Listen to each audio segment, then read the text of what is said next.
It's 9 o'clock on Wednesday morning in Albuquerque, and that means it's time for 1 million cups.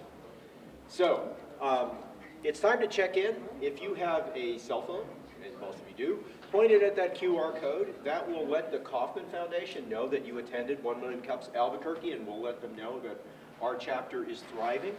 If you check in on 3 separate occasions, you'll get a pen. If you check in on 6 separate occasions, you'll get the coveted 1 Million Cups notebook. How many people have one of those? Yeah, yep, we got it. See? All right, so it's worth coming here. Okay, so what do we do here? Our mission is to benefit entrepreneurs. Entrepreneurs have a lonely and difficult journey, and we are trying to make that a little bit easier. So we lower the barrier of access to education, resources, and connection for new and aspiring entrepreneurs all through the United States.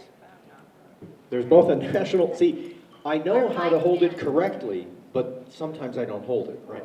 Okay, so there's a national and a local mission. We work toward this with the help of the Kauffman Foundation. The Kauffman Foundation supports this and trains the organizers in coaching the presenters. So you'll see a uniform kind of presentation at any instance of 1 Million Cups all across the United States. Of course, every community in which there's a 1 Million Cups chapter has its unique strengths, and 1 Million Cups is designed to take advantage of those. All right, there's lots of chapters in the Southwest, but there's only one in New Mexico. So hold your head up high, and if your travels take you on the road to any of these other places or any place else that might have a Million Cups chapter, and it's 9 o'clock on Wednesday, drop in. There's no strangers, just friends you haven't met. You'll have a good time there. Okay, here's the key pillars of a 1 Million Cups presentation. These are presentations, not pitches. In a pitch, and Adam's intimately familiar with pitches, your company has everything it needs to go to the moon, right? I mean, you got the great team, you got a great product, you got product market fit, you got all that stuff. You just need an injection of cash. And at 1 Million Cups, it's turned around a little bit differently. We know that the inside of a startup is kind of chaotic, and that you always need something. You always need something from the community. You need help with something, you need connection to something, you need people for something. So this is the purpose of 1 Million Cups, is to expose your challenges and vulnerabilities and ask the community for help. So that helps you make authentic connections as a presenter, but as an audience, you can also make authentic connections before and after. Hang around, introduce yourself to people you don't know. There are a lot of people in this room that know stuff that you need to know. You might not even know that you need to. So just keep talking to people. It's run for the community, by the community. Million Cups organizers are volunteers. We are not masochistic altruists. We all get something out of it. My company has benefited tremendously from being part of Million Cups. We're radically and intentionally inclusive. All kinds of people are welcome at all stages of their entrepreneurial journey. We welcome all businesses, brick and mortar businesses, mom and pop businesses, little whiteboard companies that might have got a little bit of grant money, all the way to companies that are in market or are so far along they don't need anything from us, but they're here to show us how it's done. So all of those folks are welcome, and we've heard from many of them. That's our mission. There's a lot to say there, but basically this is an educational environment. Please keep it polite and gentle. If someone says something you strongly disagree with, that might be an opportunity to take advantage of the time to keep your opinion to yourself. Please be polite and supportive to others. It's easy to present. Well, it's easy to apply to present anyway. You talk to any of the organizers, and we'll set you up with a coach and give you everything necessary to look good up here. If you're a for-profit business, that is, you sell goods or services for more than it costs to make them, you're eligible for Million Cups. This is our organizing team. I'm Paul Sutter. Lisa Atkins is here. Eric Riddens-Whitmore is probably online. Danielle's here. Sonia is online, and Keiko and Oscar are lurking somewhere, or they're editing video. So you can talk to any of us if you're interested in presenting. It's also a great opportunity to thank our sponsors. Fat Pipe, for 10 years has been our sponsor. We could not have existed without Fat Pipe. Dry Heat Photography, right here, making us look good. More Than Organized, Miriam Ortiz-Pino, organizing your stuff, your thoughts, and providing creamer. Foundation for Sustainable Living, our very valuable coffee sponsor. No coffee, no talkie. Noventum, custom software, making software that doesn't suck and providing donuts. And Minuteman Press for putting all your ink on paper needs. and thanks for joining us. I'll introduce our presenter. Our presenter is Adam Halpern of Wavon, and it's a real pleasure to have Adam here. Adam and I survived the Arrowhead tech sprint. I think survival is the appropriate verb there. And it's great to hear what's going on at Wavon. So Adam, come on up and lay it on us.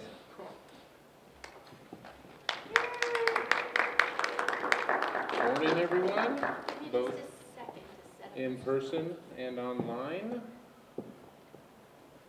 It's good to be back. I've presented, I think, maybe 3 times. So it's nice to see some usual suspects and then some new people in the room. So it's good to see everyone. Hope everyone had a good holiday. So I went over this kind of presentation with Paul yesterday. And if you guys are business owners and you're always presenting, there's always a variety of stakeholders. So it was really good to go over the final review with Paul to simplify what I will talk about today for the 1 Million Cups audience, which Paul highlighted. I'm just presenting more about who I am and what I'm doing instead of like, this is what the company is doing and why we need money and how we're going to conquer the world. So it's informal. If you guys have any questions in the middle, feel free to raise your hand and we'll go that way. So to know about the company, you have to know about the person. So I'm Adam Halpern.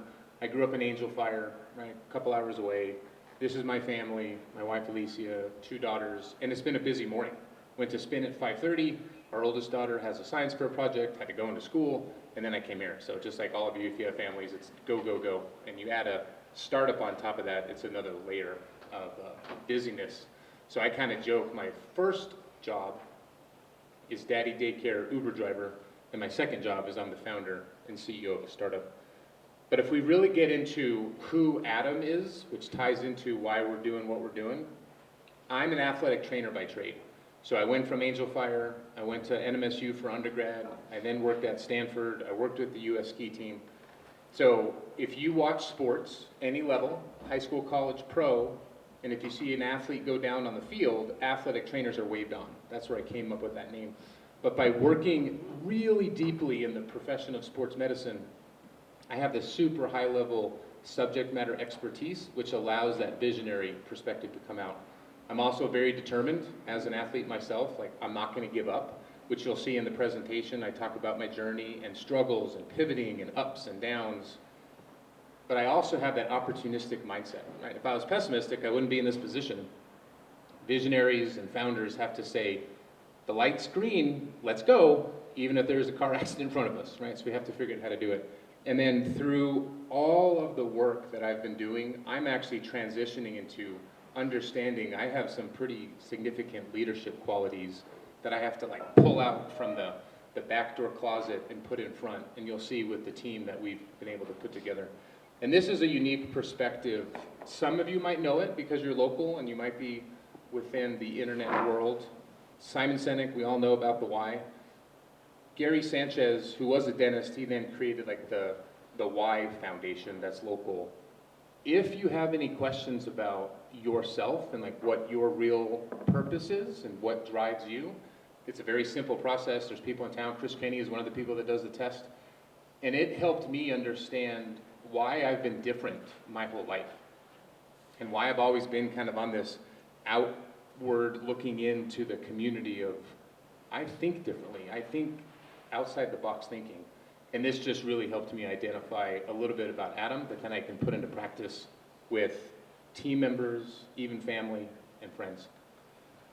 So we'll get into the journey of Adam. Once again, this is not a company pitch to investors. This is letting you guys understand why this experience and passion exists. The background, like I said, Angel Fire, grew up an athlete, but I went to a small high school. That's me winning like the state hurdle championship at UNM track. But because I went to a small school, I didn't even know that college athletics was possible. We didn't have an athletic trainer like me, so I didn't have that mentor. So I went to NMSU for athletic training because it sounded cool. And then I was fortunate, just that drive and that personality, I was able to work at Stanford and with the US ski team. And then I've been involved with national professional associations at the state, district, and national level. which really started to tap into, okay, there's something here. There's something about this really rich service that only athletes within what I call institutional sports, high school, college, Olympic level have. How can we support the triathlete? How can we support the skier? How can we support that club soccer player that's 15 that might have some injuries and they don't know what to do? So we had some prototypes. We've raised a little bit of money, but we've been fortunate. We haven't needed to raise a lot of money because that passion behind what I'm doing has really got us this far. Some of you in the room, you know this. I was this really passionate founder with that deep level subject matter expertise, and that works. But in the startup world, there's always that, well, why are you a passionate user of your system? What's that real hook? A couple of years ago, I had a really significant bike accident, and that's me in the hospital. I was in ICU for a day, traumatic brain injury, brain bleed. Long story short, I literally used the system that we're building, and it literally changed my life and changed my family's life. I was able to work with an athletic trainer out of California, did virtual concussion therapy. She gave me a program I took to the gym on my own. When I had the follow-up meeting with the physician and then the neurologist, they had no idea how I was doing so well. Well, simply put, we are treating people like professional athletes. And if you're not a professional athlete, you really don't have any resources available. It's just the internet has stuff available, you kind of search it, you search Dr. Google, what to do, and then you're really on your own. So because I'm now that passionate user of the system, it's kind of changed the trajectory a little bit. We have had individual athletes, like I said, all those sports, they like it, they're really getting value, they're able to communicate with the professional that's kind of giving them the navigation around their industry or around their injury. And we've worked with single point solutions, which is around musculoskeletal, or it's just a communication. But what we're really doing when we talk about athletes, we're navigating their entire experience being an athlete. And that's from prevention all the way through recovery, and kind of being in the background to give them the trust and the resources of this is what you do now, this is what you do next, and then if you need a referral to a specialist in the healthcare system, we can make that happen. So those single point solutions within our prototype, they just weren't working, right? We were able to sell it, but we couldn't scale it. And then I said, I know my strengths. Where is the team missing? Where are the gaps? And this has been the real big development. My background, like I said, athletic training, like subject matter expert vision, but I don't have an MBA. Like I have worked in companies, but I've never really known exactly what to do in the business world. So I found a co-founder out of Dallas who has experience in corporate and venture settings. So he's taken the company to another level. Because I'm a leader, we now have a dev team and a lead product manager. One's in Pittsburgh, one is in Dallas. So now we're able to really develop and build this product that we can take to market. I know how to talk to athletic trainers in 5 minutes. So like, Adam, this is what we've been screaming for 30 years. No one's ever figured out how to help progress the profession. So this group are all athletic trainers that have worked with the MLS in pro sports, with Epic, the healthcare, like EMR system. We're really starting to get this team together because of those leadership qualities. We have some people that have worked in technology. Tobin is in San Francisco. And now we have a really strong advisor panel that is opening up doors. Jamie Moyer was a professional baseball pitcher for 28 years. We're now in very deep conversations with retired Major League Baseball athletic trainers like myself, because they all believe what we believe. Everyone should be treated like professional athletes. Like, why doesn't it exist? Well, we all know it's hard, it's difficult, it's challenging. Where we are seeking support, and this is one of the things I'll say at the end of the presentation, as the founder, as the CEO, there's only so much grit I can have, there's only so much bandwidth. I said I have 2 girls. I need a hunter. I need someone that can take all the opportunities that we're putting on the table to kick them across the goal line. So that's the one thing that we're missing. But we've had a lot of traction, right? Because of that passion, I can talk with coaches, I can talk with athletic directors, I can talk with medical directors of like the Ultimate Frisbee Professional Association. Everyone loves what we're doing. but we now need to have that product that we can take to market. We've had a little bit of revenue, so it's more than just like an early stage company. We're a little bit further along. And next year is where we're really focusing on that MVP. So that's kind of where we are, is we have the team, we're now building out the product, we have our market, we know where we're going, but we still need that product, and that's where we're going. So once again, for this presentation, it's about, well, what have we learned? When we go after those individual athletes that I mentioned, from the triathlete to the skier, as a startup, you have to have a big financial problem that you're solving. And in individuals, it's going to cost a lot of money to get a lot of athletes, right? That's where Uber spent $400 million in marketing for that double-sided marketplace, a driver and a rider. I wish I had that, but I don't. So we have to pivot, right? And that's part of the journey. How do you navigate? How do you learn from it? So because of where I come from, universities, colleges, high schools, right? These institutional sports, there's more athletes now than ever before. If you know sports, NIL, name, image, likeness, the transfer portal, every athlete wants to play. So there's more than ever before.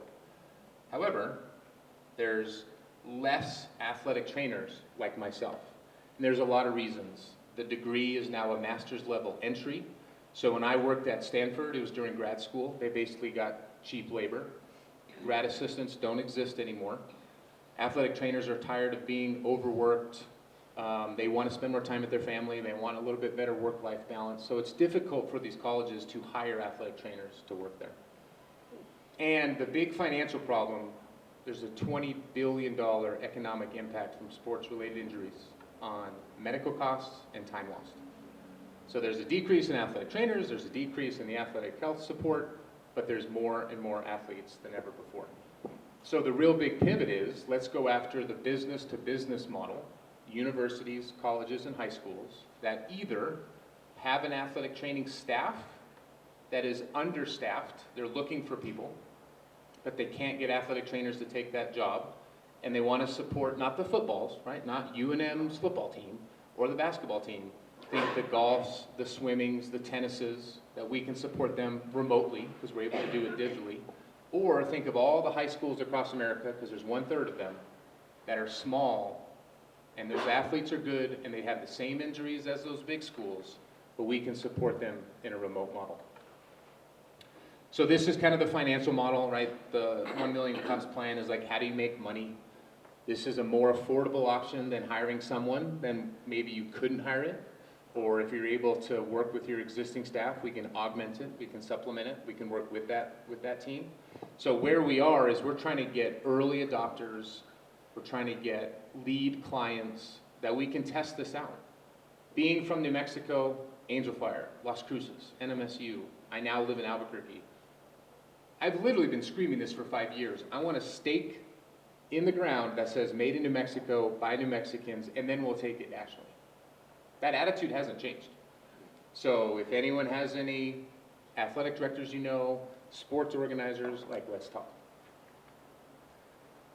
So that's where we're putting out that MVP is the next one. So challenges, right? Another big focus of 1 million cups. It really is that mental shift from, yeah, I have a good idea. I now have to really wear that business hat of how can we have a successful business? What are the KPIs? What are the conversion rates? And most importantly, if you guys are founders and you own a business, it is the loneliness. And I am very vocal about this. It is finding other people that are in the same shoes that we can put our arm around each other and say, I get it. That unspoken word of, I've been there. Keep going, you're onto something. My family loves me, my family supports me, but they've never started a company from scratch. They literally don't understand what I'm doing or why I'm doing it. And especially when you're kind of creating a new industry, there's a lot of disconnect. So that's the big challenge for me is how do I continue to drive forward, put on that happy face, that optimistic face when internally sometimes it is lonely and dark. Those are the big, big challenges. The second one is, and it's not that we're asking for money in 1 million cups, but as a startup, and I can have that entire team of people love what we're doing, they're all vested, they understand it's the risk reward, but at some point people say, I can't work for free anymore. Like this isn't gonna work for my life. So we have to constantly try to figure out how we can keep the team alive, because this isn't the Adam show. I tell people all the time, I'd rather have a piece of something than 100% of nothing. And that's why we have that big team and all these people are showing up, because we know we're onto something. But that runway does end at some point. And then lastly, we've gone through multiple pivots from the business to consumer. Let's now work with marathons or gyms. And that's why we're at this university, college, and high school market, because they actually have a financial problem. Everyone else was just going to push it off to the end user, which is going to cost us a lot of marketing money.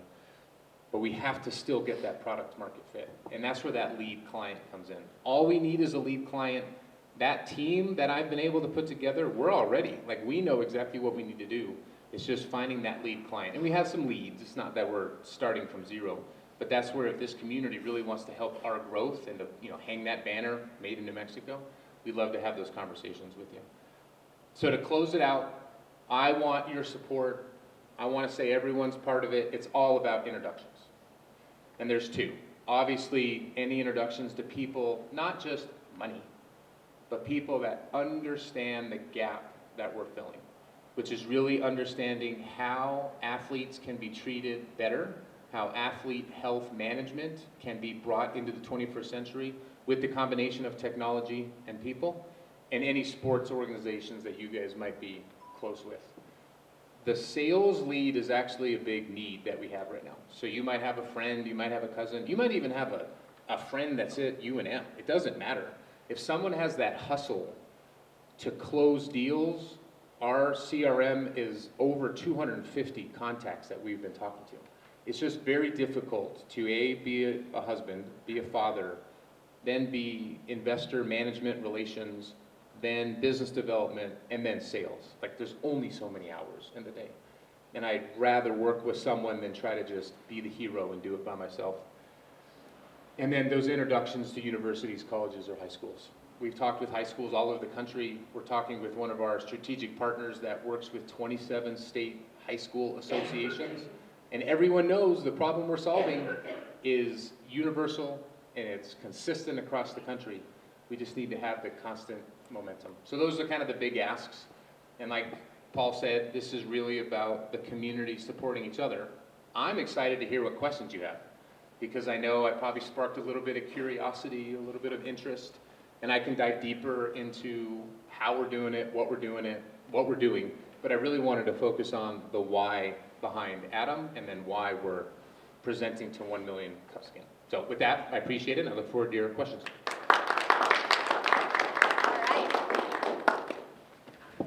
Form a line, and we'll also take questions online. I'm going to put his contact information in the page for you. You're in chat. Okay. Can you hear me okay? Okay, so I am an RN by education with a master's in public health.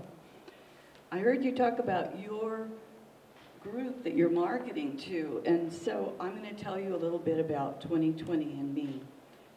2020, I developed a physical problem and my health plan was closed, everything was shuttered. What did I do?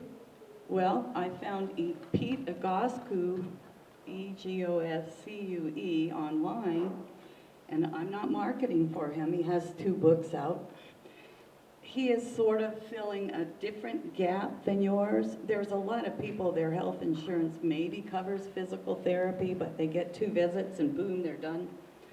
In my case, there was nothing for me.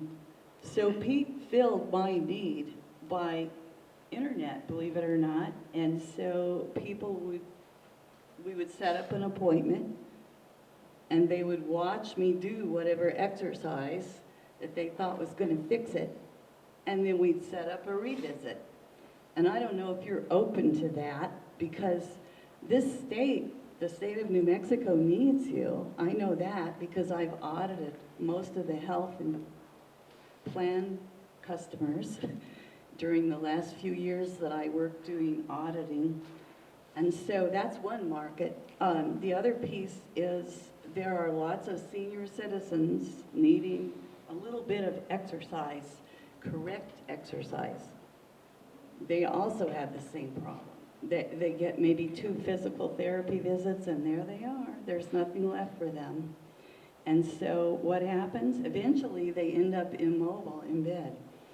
So although you want to deal with only sports injuries, this hat was given to me at 1 Million Cups by, and I don't even remember exactly the group, but it's a nonprofit and it's people that exercise, children, and it's designed for Native American kids.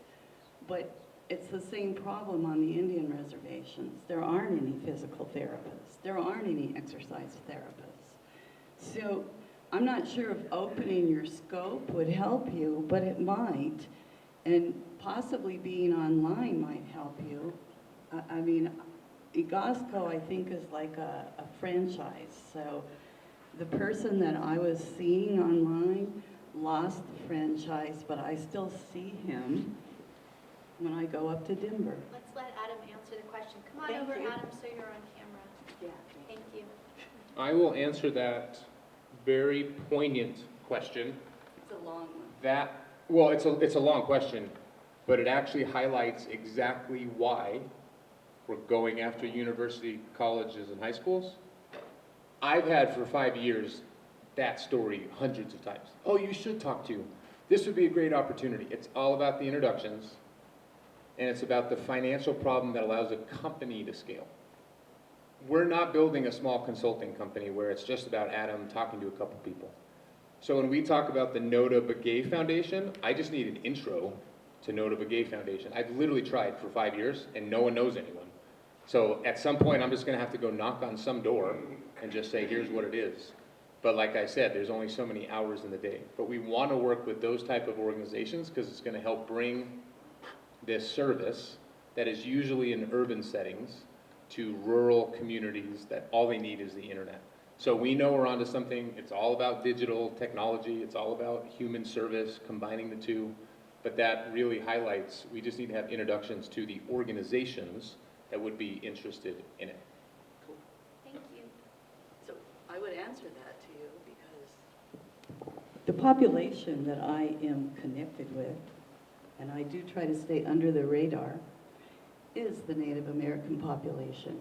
So I will email you my links and email you somebody else who has all those links' name. Typically, that person meets me at the rainforest. Thanks, Okay? Eve. Thank you. Olivia, I'm going to take your question next, if you don't mind, Paul. Sure. Hi, I'm Dr. Olivia with Enchantment Upper Cervical Chiropractic.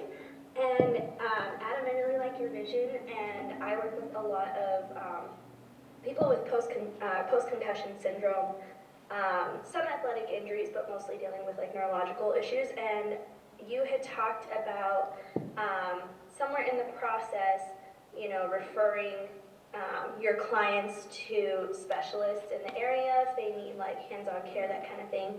And I was just curious if you already have a system or an idea of a system set in place for vetting those specialists. Like how do you know who to refer your clients to?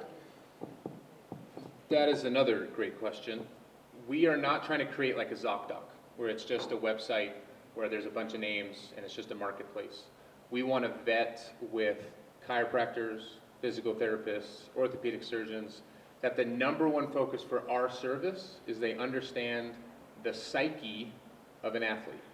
And the psyche of an athlete compared to the general population is, I have a race in 2 weeks, I have a race next month I have to get ready for, instead of the general public is like, oh, I get work comp. I don't have to get better, right? And providers, like some chiropractors, love working with athletes because they're motivated, they're driven, they want to get better, they're goal-oriented. So part of the selection of providers is just their experience working with athletes to help drive them, which then improves our product. So if you're interested in chatting, we'd love to connect with you, because we then become a patient acquisition vehicle for you, We capture 10,000 athletes, 100,000 athletes in New Mexico. When they need chiropractic care, we as athletic trainers, we just help navigate the system. We know what they need now and then where they need to go. So instead of doing Facebook ads or being at Whole Foods with a booth, we can capture that athlete population and then direct them to you when you're interested. And I don't know if you're in Albuquerque or if you're somewhere else in the state. To us, it doesn't matter because we want to have providers throughout the state because we are virtual, we're a digital service with the caboose being that hands-on in-person therapy of either imaging, surgery, hands-on therapy. We're that full kit and caboodle. So Olivia. hopefully that helps your question, Olivia. Olivia, you're our presenter next week, aren't you? So Yes. both of you come back next Wednesday. I better come back. You're right. I'll try to come. I just have to look at my calendar, but I'll try to be here. Great, thank you. Paul, you're next, and then I'll call on you, Sonia. I'm Paul Sorry. Sauter with Equisy. So really enjoyed that story. I'm always looking for something of general interest to the business community from a Million Cup story. And what I find really interesting about your company, because of the stage you're in, fairly early, still working on MVP, you have an amazingly strong team. So tell us something about how you recruited that team, and not generalities. Just pick your best story and tell it. I mean, it starts with me, right? I'll be honest, that I'm not lying. I'm literally telling the truth. I'm being upfront. We're a startup. This is the opportunity. These are all the organizations we've talked to. I need your service. And how can we do it together? How can we collaborate? How can we all be part of something? So every one of those people, that's been the message from the beginning. But it starts with a bigger vision than like just Adam per se. It's this is where we can go, but I need the technology. I need people to work on customer management. I need the processes. I need operations. And it's really giving back. All of those people understand the risk versus reward. And I've said this, it's hard to do some of it in New Mexico because everyone has to get paid for their service. None of those people are in New Mexico. So this is all virtual conversations. They've worked in certain settings where they might have a little nest egg that they're able to work on, or they have other jobs. But it starts with a bigger vision and people are following it. So there's no like very specific story. They're all the same, from a retired Major League Baseball pitcher for 28 years to someone that graduated with an athletic training degree and worked at Epic in London for 5 years. They're all the same. They're like, Adam, this is something big. We want to be part of it. And not that I'm comparing myself to it. That's what Uber did. That's what Airbnb did. That's what Google did. That there's people willing to take risks for early stage companies because of the long-term reward. And I'm trying to be part of one of those big success stories in New Mexico. So hopefully we're able to do it. Thank I'll you. answer. Yeah. Sonia. All right. Good morning, Adam. Morning. I'm Sonia Doing from Women's Thriller Writers Association, and my first question, I have two things. One thing is, right before COVID, I hired a trainer from Sports and Wellness, and I was paying them a lot of money. And then I find out my trainer was making hardly anything. I'm curious if you're going to have a model that, will make sure that those professionals are paid what they're worth. Yes, so that's an interesting question. I'm going to get into the weeds. The athletic training profession is very different than personal training. Personal training, anyone can buy a book on Friday, take a test on Saturday, and be a personal trainer. And that's not a knock on them. It just means that's the very low barrier of entry. Athletic training is now a master's degree. You have to be nationally certified and have a state license underneath the scope of practice from a standing physician. Like your standing orders have to come from a doctor. So it's not a performance profession, it's a health career. Like we're actually allied healthcare professionals. One of the things that I've said for a long time, the profession of athletic training is sitting on $1 billion industry because we have personal relationships with former coaches, former athletes, directors, athletic directors, you name it. And we have those relationships in our cell phone. So what happens every single day, thousands of times across the country, those people will ask athletic trainers for free help. Hey, my shoulder hurts. What should I do about it? My daughter twisted her ankle on the trampoline. Can you help us? Can you get me to see your orthopedic surgeon tomorrow? And guess what? We do it for free. And if some of you are doctors, we're all empathetic, we want to help people, so we do it first, and there's never been a business model around it. So part of, to Sonia's question, these athletic trainers that are now opening the doors to athletic directors, club directors, you name it, we now have a referral program that if that organization signs up and they become a paying customer, well, they're going to get paid for that relationship. And then if they deliver the service, they're able to get paid the same way psychologists are getting paid in behavioral health. It's happening in all forms of healthcare, nutrition, weight management. Like, this is becoming a digital environment in the healthcare space. We're doing it with athletic trainers in a way that's never been done before. But the number one focus is how do we support this group of medical professionals to financially compensate their professional advancement in ways that have never been done before. So it's a great question. There's just a lot of layers to how they will get compensated. There is. Because there's a lot of I opportunities. appreciate that. Yeah. Thank you, Adam. No, and you're welcome. my other thing is, so, you know I've been trying to talk my roller derby team into signing up. And so when you started talking, I decided I'm going to sign up. Mm-hmm.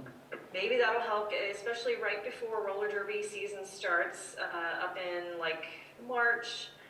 But I went on your website, and the big green button in the middle of the page doesn't work. So Oh, okay, no, that's good to know. I appreciate it. The button at the top Yeah. works, but the button, the green button, you Okay. need to fix that. Perfect. I will say this, kind of show of hands. If I say all people want is access to advice and support, raise your hand if that's really all you want. I just want access to advice and support. I just want to know, hey, how bad is this? What should I do right now? And in the world of athletic training, it's not, well, I want someone to come to my house and evaluate me, and I want a free ACL surgery. All people want is, I just want to know, how bad is it? What should I do? And then how do I get the next level of advice and support? So for you, Sonia, not you particularly, but the team, that's what we can bring the roller derby team. It's not about being at every practice. It's not about being at every event. We can just be a tether that if someone on the team is dealing with something, we can support it. And it's not expensive. Sometimes people won't use it, but it's that kind of peace of mind in the background. And then there's a lot of value if someone needs more resources and services. We have that built into it. But that is why we're different than, well, here's a workout. We're going to make you get stronger. We're going to make you get faster. That's the whole personal training industry. We're not trying to compete with them. And we're not trying to compete with physical therapy or orthopedic surgery. We're filling this gap that is completely unattached to anyone. People just figure it out on their own. So that's what we would talk with you about, Sonia, about the team and how can we put that New Mexico flag in the ground. Awesome, thank you. Thanks, Sonia. Hello, good morning. Miriam Ortiz Pino, More Than Organized. I'm so excited. I actually have contacts for you, so we'll talk. And I've been waiting the whole time to have the perfect piece to share with you because this is one of my top 5 favorite things we've heard at Million Cups. So I am very invested in your success and the New Mexico success of it. So we'll talk about that. I'm also super excited that you decided to focus on one area and go all in with that for a while without limiting, like Sonia just mentioned, she can sign up on her own without taking out that individual option. I think it's going to be huge for you to have that separate focus and follow that path for a while and then scale to the next thing, like maybe supporting older people in a different way or more rural areas. But I love it, and I'm very excited, and thanks for sharing again. Thank you. I mean, that's great. Yeah, no, we'll definitely talk when we're done. Yeah. Marilyn Pruitt, Our Peaceful Path. This is amazing. I have 3 children who are all student athletes, went to state at least in track if nothing else. And the value of a good personal trainer is incredible. We've used him a lot, and a good personal trainer is just overwhelmed.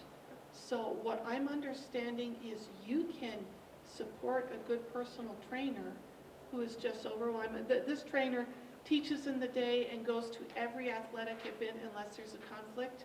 So he's gone about 15, 20 hours a day. and he uses students that he trains in one of his classes to help where he can't be, but he doesn't have enough resources for the whole school. Is this the type of thing that you're looking for? 100% yes. Okay. But I'll tell the audience, I'll dive in deeper into what she's saying.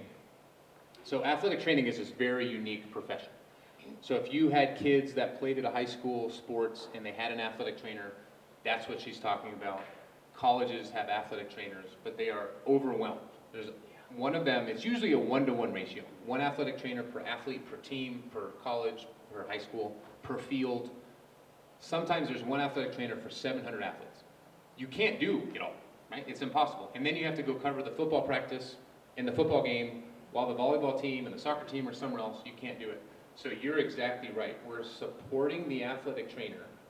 We're working with the non-collision sports, giving them the resource and the support that this athletic trainer would do if they were in person, but we're working with them. So we're not trying to cut them out, we're not trying to take out jobs, but that would be the right type of introduction. How can we support that athletic trainer to give the same level of support to all the other athletes?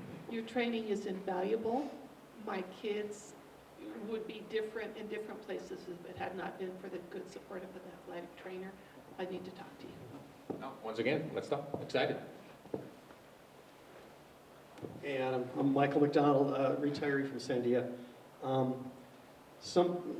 First I want to say, I love hearing you every time you talk, and I love seeing you every time you're out. And I love your story of your company. It's just amazing, amazing. One of the things you said early on was kind of finding the big dollar, right? Somebody with a hurt. And I want to say, I think that your path is just perfect.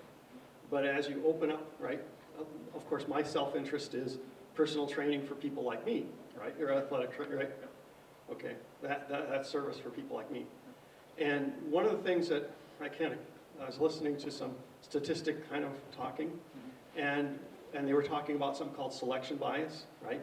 If you can get your group of people kind of selected out, then you can make advantage. And the one that they talked about specifically was healthcare for a little bit. And healthcare, I didn't realize, right, that a lot of the gym memberships and so forth are built on selection bias. That if they can attract people that go to the gym, like, oh, I'm going to choose this one because it gives me $30 off on the gym, then they get a bunch of people that are taking care of their health, and that reduces their thing. Because they can't compete by keeping people out, right? And I'm thinking, like, from a next stage, right, to leverage that, because yours, if it goes into insurance, would be opportunity of selection bias, like helping them attract older, athletes that want quick care, that want to keep their body performing, which is a beautiful. So that would be the pitch that I would, when you're ready for insurance companies, is to think about selection bias. Or have you?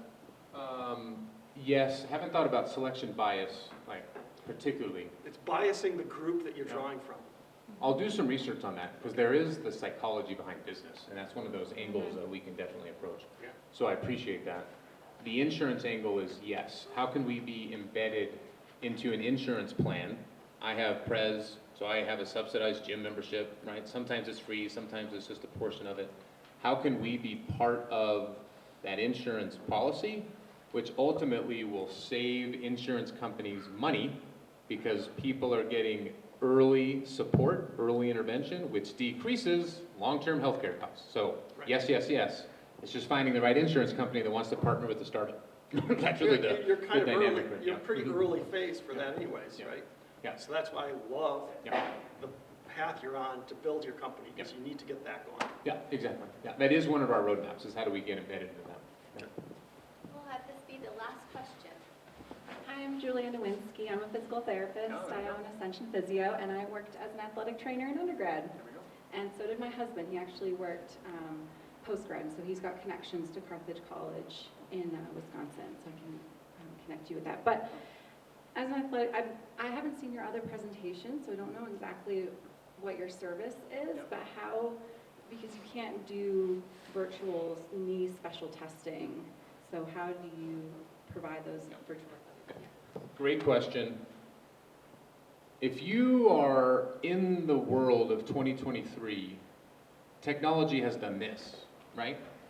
We can't put our hands on and do a Lockman's to tell if someone tore their ACL. That's not what we're trying to do. There are musculoskeletal evaluation tools. There's concussion baseline testing that's already out there. What we're doing is utilizing those tools to give us a basis of where this athlete stands physiologically, how can we manage their health. And there's also the subjective and objective information. So subjective is an athlete says, I heard a pop. All those tools don't do anything. What we then do is say, okay, you might have a knee injury. Athletic trainers can't diagnose. We're not primary. We would say, you know what, we need to get you into XYZ to do the hands-on testing. So then what we're doing is speeding the process to see the right person instead of what happens now. Well, I'm going to go to urgent care, have a copay, then I'm going to go see maybe ER, then I'm going to go see my primary, then I'm going to get a referral to a specialist in 6 to 8 weeks. We would be able to get them in quickly for what you're saying. So there's some tools that are on the market that give us just a dashboard of data that we're able to evaluate remotely. And then when we put on our license hat, it's like, this sounds more severe than it is, we need to get them to that next level of care. And that's really that access to advice and support model. And once again, we're not trying to take out like the physical therapy market or chiropractors or massage therapists. There's just the ability of asking a question early, and then a health navigator, right, which is a term used in healthcare, we're then able to direct them appropriately. Does that help? Yeah.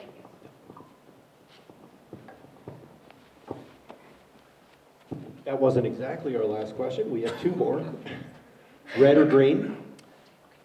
If you're from New Mexico, you know it depends on the food, right? So it's red and green. Perfect answer. And what can this community do for you?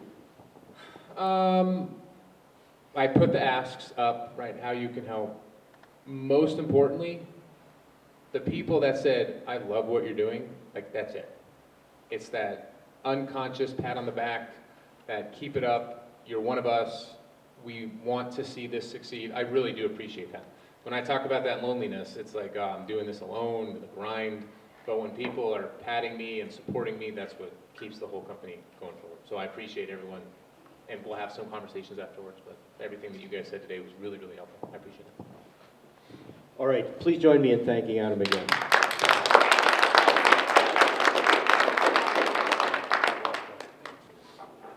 Well, I'm just going to, at the risk of embarrassing Adam, respond in some way to some of the elements of his presentation.